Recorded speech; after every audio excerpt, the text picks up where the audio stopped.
Good evening, everyone, and welcome back once again to Vicious Rants. And of course, I am your host, your YouTube messiah, and the often imitated, never duplicated superstar Tim Vicious. And we are talking about Raw this week. It was the Go Home Raw for Extreme Rules. Always say the two most important Raws of the month, and I know I say this all the time, but it is important.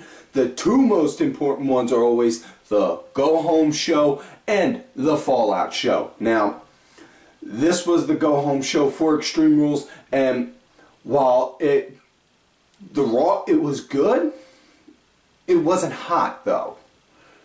Personally, I think the Go Home show should go hot, and help emphasize on the pay-per-view. Wasn't hot, but it did emphasize the pay-per-view was coming up this Sunday, which, hey, far be it from me to complain on that. I've been saying that they needed to, and they finally did it. Biggest emphasis always say about with this show. You got a problem, you think something should be changed, by all means put out the idea and say it. I put out that idea, I said it, they ran with it. I can't say nothing. Well, good, bad, or indifferent. That was my opinion. That was my idea. Okay. So, anyways, Raw, Albany, New York. So start out. You see the cage right above the ring. Come down. Next thing you know, Randy comes out.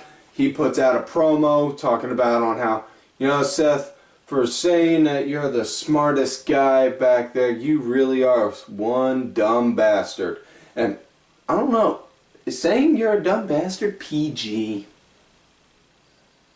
Just me. But, he talks about with that, and he's talking about basically summing up on how he's saying he's going to kick Seth's ass. Seth comes out and says, whoa, you're not going to kick my ass, I'm going to kick your ass, that kind of back and forth. And then Randy winds up saying, well, before this Sunday when I can't RKO, I'm going to RKO each and every son of a bitch I can get my hands on, and then I'm going to get you. Which case,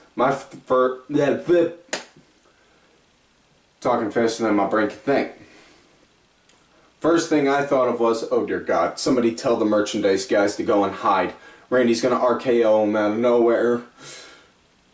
But yeah, after that we move on to our first match of the night. Talking about Dean Ambrose versus Luke Harper. Can't really complain when I see these two guys work. These guys, they do such good work together. Whether you saw them in Dragon Gate, Combat Zone, whatever. They were good. They work good together. And that's what really helps.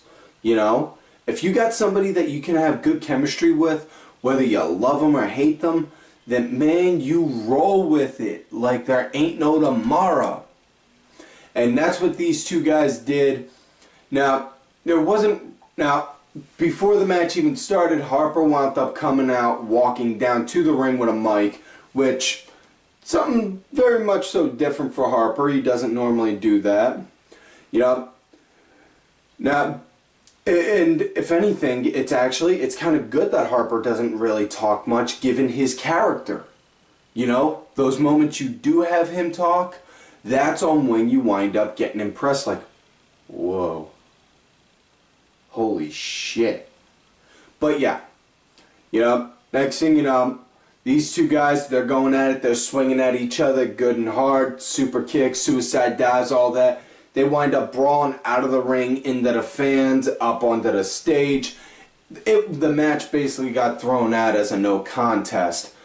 Technically, though, the bell never rang to say that there was no contest, but, this segment for the match ended when Harper was about ready to go, or not about to, but Harper threw Ambrose off the ramp, and thank God they lowered the height of the ramp, because when I was a kid during the Attitude Era, the ramps, they were like yay big compared off the ground, like a good chunk of height. Oh my God, you'd be afraid to have somebody fall from there. Now it's like, okay, if they fall, they may bump their knee and like, or catch a little lump on the head, you know. But yeah, that's about it. And oh, by the way, Jose, I hope you're watching because I just proved my whole point about with doing the Luke Harper thing by not blinking once during this whole thing. Yeah. So next matchup, we're getting a tag team match. Number one contender winds up facing Kid and Cesaro at the pay-per-view. We got Lucha Dragons versus the New Day, and I've been shitting on the New Day since day one. You know, I don't like them. Too preachery, you know, too Baptist preachery, you know, like stereotypical, hey, yay, kind of shit. You know, and yeah, yeah, I really don't like that.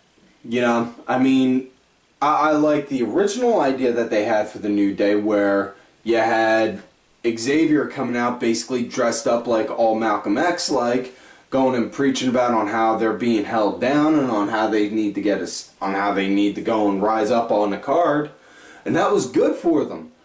But then some idiots over in Ferguson wound up causing some stuff and some riots happened, and yeah, they kind of had to sit on doing that for a bit. And now we got this. So don't go get mad at creative. Go get mad at the folks in Ferguson, Missouri on why the New Day is the way they are now. But yeah, as far as this match goes, man, I loved it. The Lucha Dragons, in my book, had this match, or held this match all together. You know, and Kalisto, he was on point with everything he was doing on there, man, and that's what I love about seeing him. Truly, really the WWE really did do good on buying him up and getting him, and especially putting him on the roster as soon as they did. You know, very small window between when Rey Mysterio's contract expired and when Kalisto debuted, and just like that, okay, yeah, we need a new luchador on the main roster. We need a Hispanic character for Latino fans to connect to. There you go. Got them. You got him. You know? Which, hey, that worked. Whatever works for you. You know? I got no problem with that. But, yeah, Kalisto, he was doing good, especially when he was going up against Big E, because Big E was just standing there at basically like if you, like back when he was Ziggler's big heavy, like, go ahead, throw that shot at me. Wham! That all you got? Wham! That all you got? Oh, okay, that one kind of took it out of me a little. And, you know, worked like that. It was a decent tag team match, what you would see for a it was a good Monday night tag team match. Not pay-per-view quality, but it was good. And that's what I liked. You know, it's the tag team division right now, it's really kind of unpredictable. And that's what I'm looking for. You know, again, tag team guy. You know, so I'm really hoping that we see something big going on with this down the road. You know, maybe get another team or two set up at some point. You know, and, you know, but back to the matter at hand, match wound up getting won on how it was. Kalisto and Kofi were outside.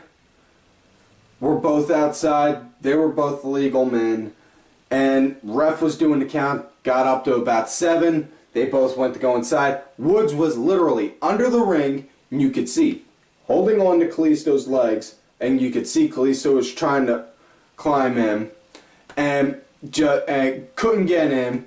Next thing you know, ref hit 10, so they got a count out, so New Day won.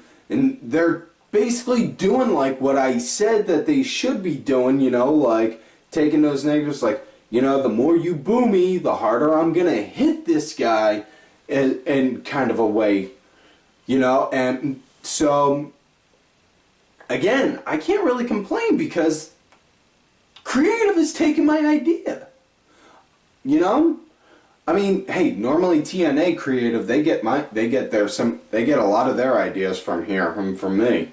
You know, which probably explains a lot on why TNA is in the shape it's in, but wow.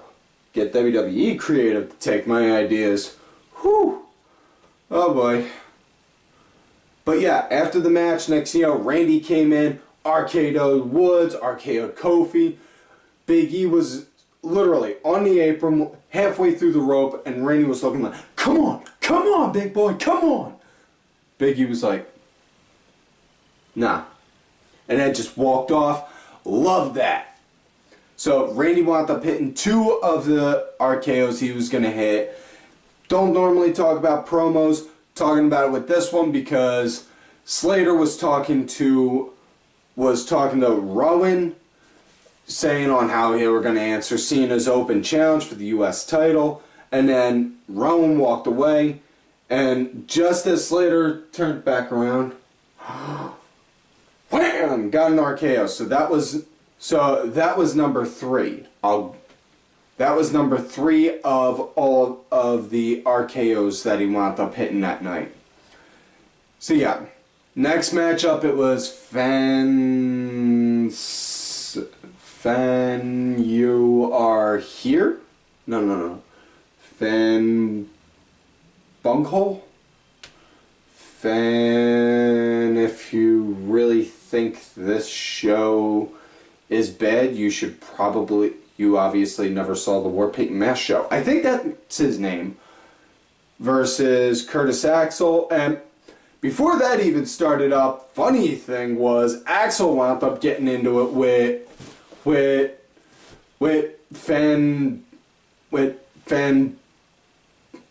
Dinglehopper's music and was going dancing. Next thing you know, even did the Rick Rude pelvic thrust. And yeah, next thing you know, boom, started doing the match, and it was what you expected for a squash match. You know, Axel got in some good shots, but in the end, Fandango got the win. Biggest laughable part on this match was after Fandango wound up hitting the finish with a leg drop, got the 1, 2, 3, they started to play his salsa music. That and it started to do that one, and then once they cued the replay, that's when they went back to the ballroom music. So that I couldn't help but laugh at, and all I could think is, damn it, who botched in the production truck? Because now we're gonna have somebody get yelled at for it. You know? But alright, so next up we got ourselves a diva match. Oh. Naomi versus the Bella that's named after a cheese. Cheddar? Pepper Jack. Gorgonzola? I think that's it. And her sister, the one who got the boob job, was on commentary, and I absolutely despise when the Bellas ever have to wind up going on commentary, because I can't be the only one that thinks, for the love of God, there have been better voiceovers in Godzilla movies, and they sound as monotone as phone sex operators. And that's me being nice right there. That's me being nice saying that. But yeah, as far as what this match goes, it was pretty much what you normally expect seeing them in the women's match, you know. I didn't see nothing that wowed me. I mean, I kind of gave up on the whole women's division in WWE in general a good bit ago, a long time ago. You know, they put too much emphasis on, for a long time, on getting models and teaching them how to be wrestlers instead of looking for women wrestlers and saying, hey, you want to work for us? You know? And the main roster women's division, I can give two shits on. The NXT roster, on the other hand, I will watch all damn day long. I have no problem with that, you know? You know, if anything, I am still hoping one day to finally catch up, finally meet up with Bayley, so that way I can wind up giving her a big hug. You know, but back to the matter at hand. I'm letting can't let the ADD take control here. You know, as far as what this match goes, didn't really like it, wasn't all that impressed. And the whole time that they kept on coaxing Nikki on, would you give her a shot? I don't need to. I don't need to. Well, she's beaten you twice. But that don't mean nothing. I'm the champion. Really? Ugh. In the immortal words of Batman, you are so disappointing on so many levels. But yeah, Naomi wound up getting the win. She did that whole rear view thing move, which I really cannot figure out for the life of me. But yeah. But yeah, that was it. You know, it was just, it was kind of hard for me to watch and be able to really, you know. But next matchup wound up having Ryder versus Sheamus, and yeah, I gotta tell you, Sheamus with the heel, definitely dig the new music, the entrance, and I'm even getting used to the look. But you know, I doing the fella thing still. No, that don't work for him as a bad guy. It doesn't. You know, if he was still coming out as a good guy, yeah, it would work. You know, it's like he's saying, "I'm gonna kick your ass, fella." But with this one as a bad guy, you know, especially with the "I'm looking to fight real men," I don't see him where it goes. Where's it gonna go? What's it lead to? That's what I'm getting at.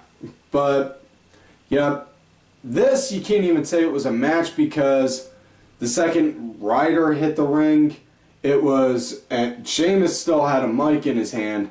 He was like, "Oh, go ahead, ring the bell, ref. Hey, I just want wham," and then hit him with a brogue kick. And was like, and just started trashing, and man, he dismantled Ryder to no freaking end. He beat him like a redheaded stepchild, man. You know, just inside and outside of the ring, you know. And then next thing you know, Ziggler came down, hit him with a zigzag, and then the ref called for it and said Sheamus won by DQ. Cause my big thing is, a bell never actually did ring for that, so not to be that guy, but technically if the bell didn't ring, the match never officially started, so Sheamus technically couldn't have won. I'm just saying. You know, I don't like being that guy, but yeah, next up it was John Cena doing the US Open Challenge. Now, before his mystery opponent came out, he went and he cut a promo talking about on how Rusev is mad, and he's going on how he's gonna break Cena, and on how they're gonna have their Russian chain match, and wound up going over the rules of the Russian chain match. And it's basically the same as a strap match. You got to hit the four corners while you got an opponent chained in. You got to beat them within an inch of their life, so that way you can knock them down to do it. You know, but yeah, hopefully we'll wind up seeing somebody just get like the chain and be like, wham, and go and try and whip them. Try and whip them like a whipping boy. See something like that. Just see some kind of, with Extreme Rules, you know, there should be a sense of violence and brutality, you know, given this pay-per-view.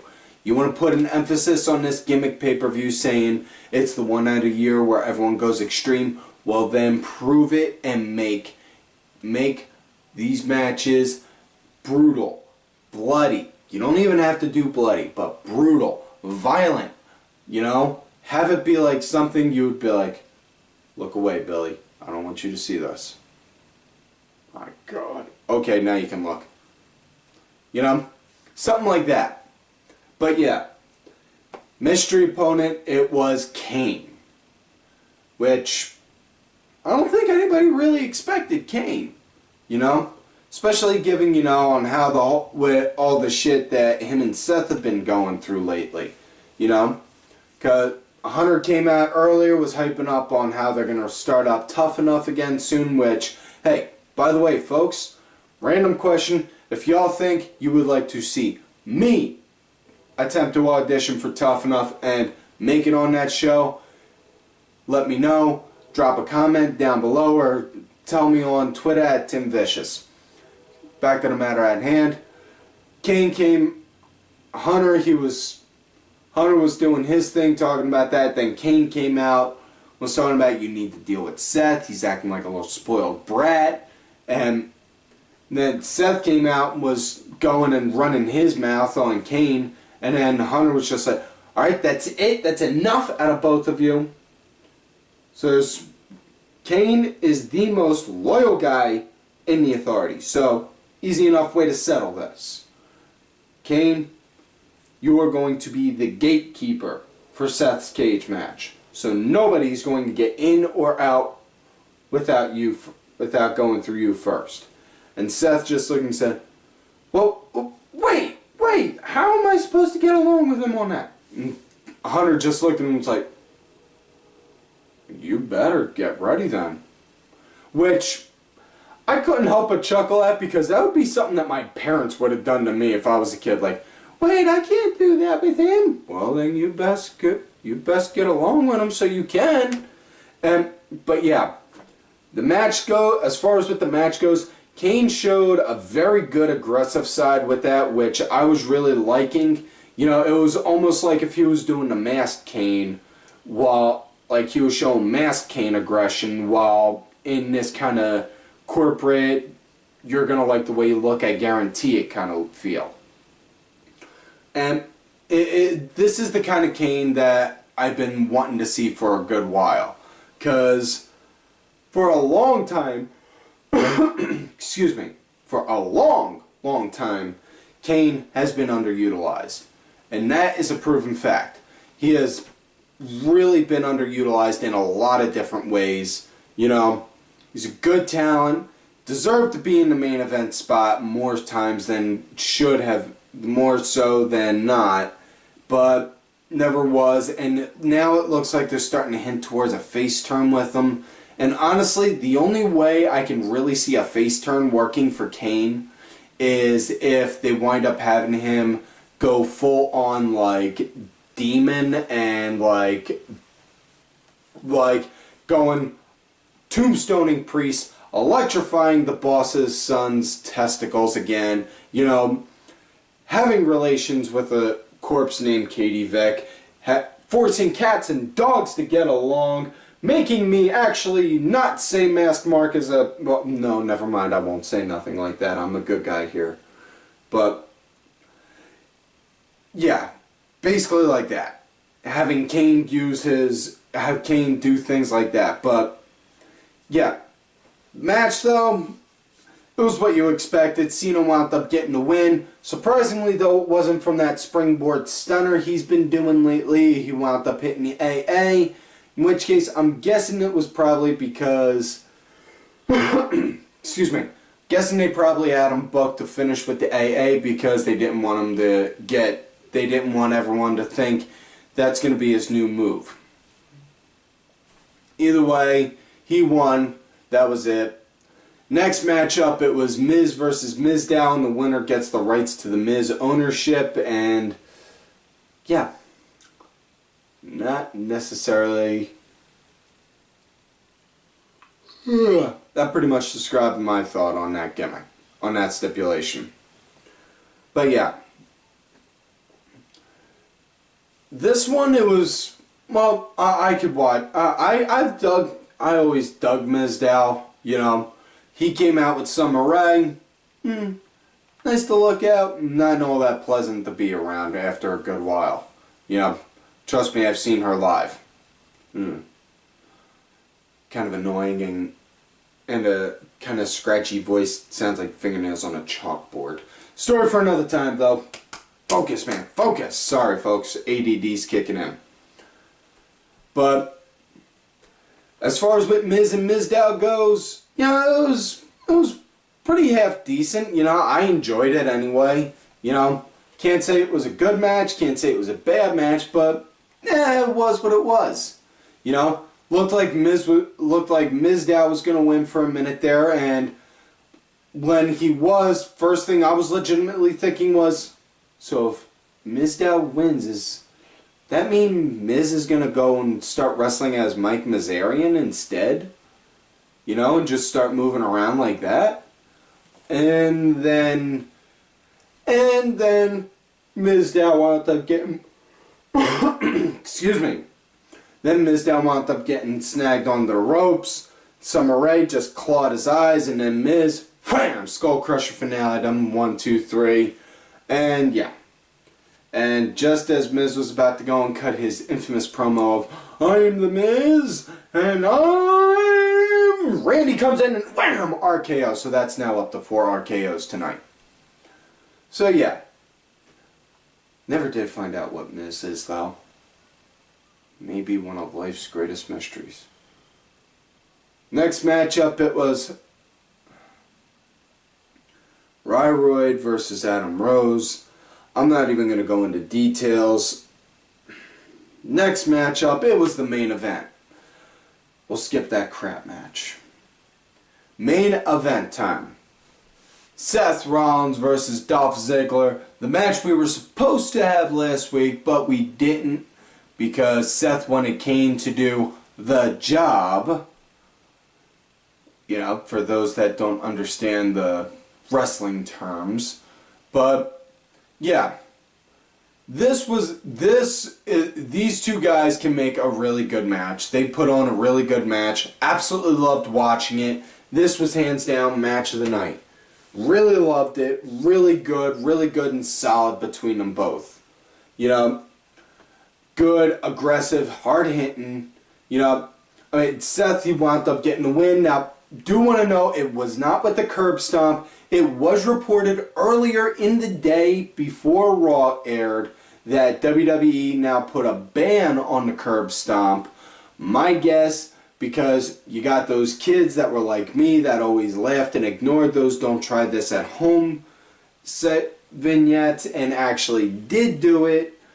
And if any of you kids are watching this, you know, hey, not going to knock you for ignoring the don't try this at home. I didn't. I ignored it, and that's what made me go and be a wrestler. But be safe. That's all I'm saying. And yeah, I'm guessing a couple of them kids wound up going to try and do that and wound up recreating the scene from American History X instead. You know, but yeah, so instead he wound up hitting the finisher. You know, at first I had to think about it for a minute. At first it kind of almost looked like a variant of Dirty Deeds, but it was actually like the move C.J. Parker did before he left NXT. So that's what it was, and I don't know. I kind of got not really accustomed to seeing that just yet. I mean, it was really, just, ugh. Dude, no. Give me I would take the curb stomp. Have the Phoenix Splash as an every now and again thing, you know, but I mean, there was no problem with it when he was in NXT up until now, but I don't know. But yeah, after Seth got the win, he grabbed the mic, started to cut a promo. Hunter came down, cut him off, said, "Oh, before you go and do your thing, let me just finish my train of thought." And then was talking about on how he beat Ziggler. He's going to do that to Randy this Sunday. right in the middle of the ring by pinning him, thus rendering Kane useless. And that kind of got Kane really mad and started to come down to the ring. J&J and Hunter were talking to him, trying to stop him. All the while the cage is low while Seth's in the middle of the ring and he's like, yeah, yeah, yeah. And Kane, he's coming closer, and then just as the cage drops, Kane's just like, and Seth's like, turns around and there's Randy and proceeds to throw a whooping on him, and then just as Seth's climbing out of the cage, wham, hits an RKO and gets it on Seth. So that's up to 5 for the night. That was it. And now, yeah, it's like I said, RKO is banned. So, now begs the question, how's Randy going to win? How and if Randy is going to win, how? My money is on the punt, although I don't personally see Randy winning.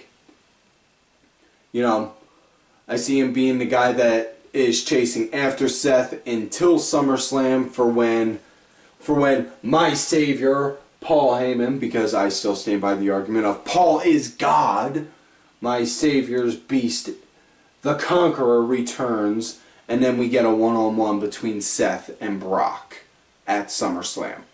And that is what I'm looking for. But yeah, that's it for this week's show. So, that was it for the show. After that, fade to black. That was it. So, folks, like on normal, do not forget to... Well, actually, before I even get into all of that, all in all, for the Raw, I thought it was pretty okay. I give it a good 3.5, close to a 4 out of 5. But all in all, that was it. So... folks, like on normal, do not forget to like the video, subscribe to the channel, go back, watch all the other episodes, look for me on Twitter at TimVicious. Make sure y'all also look for my backup account, Tim_Vicious. I'm also out there on that whole Facebook gimmick called going by Tim Ash. Also, do not forget to follow all of these cool ass cats right here on Twitter. Vicky Yarls, make sure y'all check out Vicky's podcast, The Celtic Commodity. I am Danny Sunday, Mucky Morris, Axel Mulligan. Make sure y'all check out Axel's show, The SmackDown Breakdown.